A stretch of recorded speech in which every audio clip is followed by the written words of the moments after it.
Taib. Ustadz, tadi dijelaskan kalau berdakwah dengan musik adalah tidak disyariatkan. Namun ada yang menjelaskan kalau berdakwah dengan musik itu disyariatkan. Terbukti banyak yang tersentuh hatinya ketika mendengarkan nasihat melalui lagu. Nah, bagaimana hal tersebut, Ustadz? Taib, kita sudah menukilkan ucapan Salih bin Abdillah Tusturi rahimahullah, kullu wajdin la yashhadu lahul kitab wa sunnatu fawa batilun. Setiap sesuatu ketenangan yang didapatkan oleh seseorang di dalam dia menjadikan sebagai wasilah yang itu tidak ada dari Alkitab dan juga tidak ada dari sunnah Rasulullah sallallahu alaihi wasallam, maka itu semuanya batil. Ya, semuanya adalah batil, kata beliau rahimahullahu taala. Sehingga sudah cukup bagi kita apa yang datang dari para ulama salaf kita. Jangan kita menambah-nambah sesuatu yang tidak mereka jadikan sebagai acuan dalam mereka berdakwah.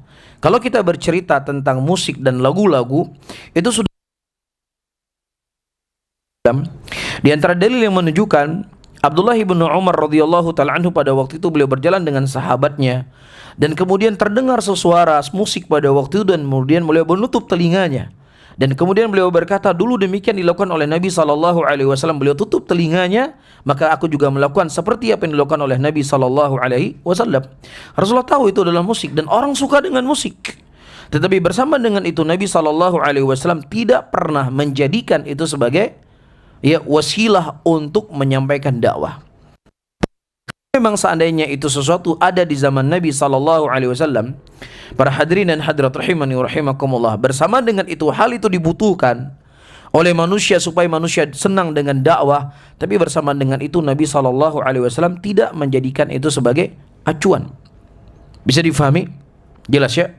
Nah, walaupun manusia itu merasakan tenang, walaupun manusia menganggap dia bisa khusyuk, seperti kita sebutkan tadi, orang yang sudah mencintai sesuatu, penyanyi idolanya dia datang di hadapannya, ada sebagian pingsan, ada sebagian berteriak. Kenapa dia berteriak? Ketenangan hatinya. Siap ngantri beli tiket, kadang suatu hari satu malam berdiri di tempat ngantrian tiket. Kenapa? Ada ketenangan dalam hatinya. Ada hilang semua beban hidupnya ketika mendengar penyanyi ada di depannya. Apakah ini kemudian ayyuhal ikhwah rahimani wa rahimakumullah menunjukkan bahwasanya itu adalah hal yang baik? Kalau seandainya kita menilai sesuatu itu hanya sebatas ketenangan, maka nggak butuh diturunkan Al-Quran dan Sunnah. Tinggal orang, kayaknya tenang ini, yaudah saya jalani ini. Yang lain, kayaknya saya lebih tenang kayak gini. Ada orang lebih tenang dengar lagu dangdut, ada orang lebih tenang dengar lagu pop, ada orang lebih tenang dengar lagu rock, ada orang yang suka nyanyi dangdut, kalau dengar lagu rock itu seperti menyiksa dirinya. Sehingga itu tidak ada ketenangan yang pasti, tidak ada ketenangan yang abadi. Dan itulah yang menjadi sebab terjadinya perpecahan, perselisihan di tengah umat Islam, karena setiap orang mengambil cara-caranya sendiri dan kemudian dia menilai itu adalah ketenangan yang saya dapatkan, maka akan beraneka ragamlah bentuk agama ini sesuai dengan ketenangan orang masing-masing. Nah, ketika ada seseorang dia mendengarkan ayat Quran, mendengarkan hadis Rasulullah sallallahu alaihi wasallam, kemudian tidak ada ketenangan pada dirinya, apakah kemudian kita katakan kita tidak bisa jadikan Al-Quran dan Sunnah sebagai acuan? Ada orang dia dengan dia duduk di majelis nyanyian, dia bisa dengar lagu dari A sampai Z, 20 lagu, mungkin waktunya 3 jam, matanya nggak pernah ngantuk, dia fokus.